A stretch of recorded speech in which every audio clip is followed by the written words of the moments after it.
Amigos do esporte, o Campeonato Brasileiro da Segunda Divisão finalmente acabou e deixou algumas lições para todos aqueles clubes que participaram e que pensavam de que estariam disputando uma competição relativamente fácil, quando na realidade trata-se de uma disputa das mais duras, porque reúne as 20 melhores equipes da Série B.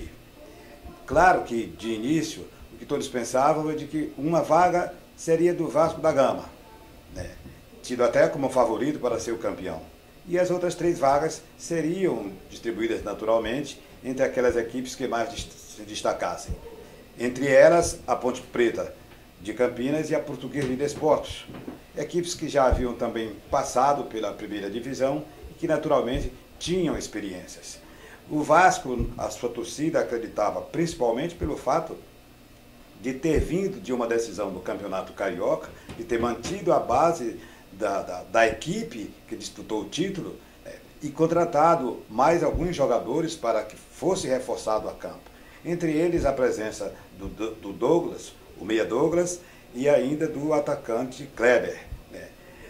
Jogadores com passagens muito boas pelas grandes equipes que disputaram e que a torcida nele depositavam grandes esperanças. Mas não foi bem isso que aconteceu. O Vasco começou já mostrando desde o início de que não faria uma grande campanha. Começou tropeçando e por muito pouco não perde para o Sampaio Corrêa em Teresina. E para chegar à sua classificação, foi um Deus nos acuda.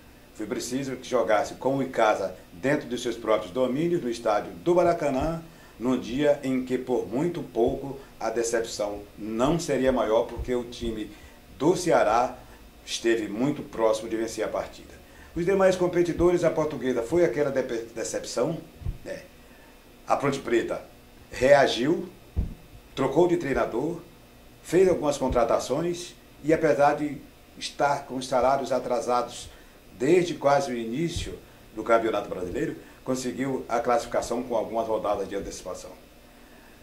Para Sampaio Corrêa, Boa Esporte e Ceará é que as surpresas foram realmente desagradáveis.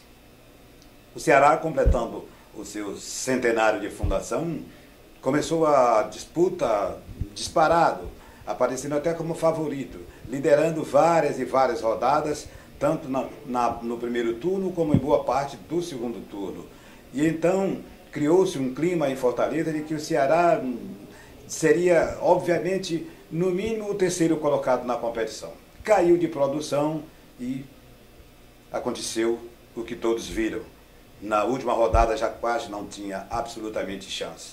O Sampaio Corrêa, que começou um tanto desacreditado pelo fato de ser estreante, teve muitas oportunidades para chegar no lugar de destaque, mas trocou o técnico na hora errada, contratou um outro que também não era o homem certo, abusou dos empates e, mesmo assim, a torcida até se deu por satisfeita, porque o time só saiu do páreo da classificação na penúltima rodada da competição.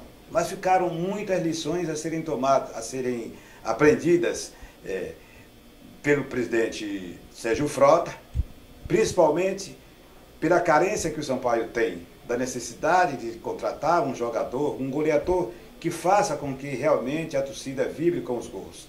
Esse é um problema crônico que não consegue realmente ser resolvido nos últimos tempos. Mas provavelmente no ano que vem isso será superado, porque não acreditamos que isso vai persistir.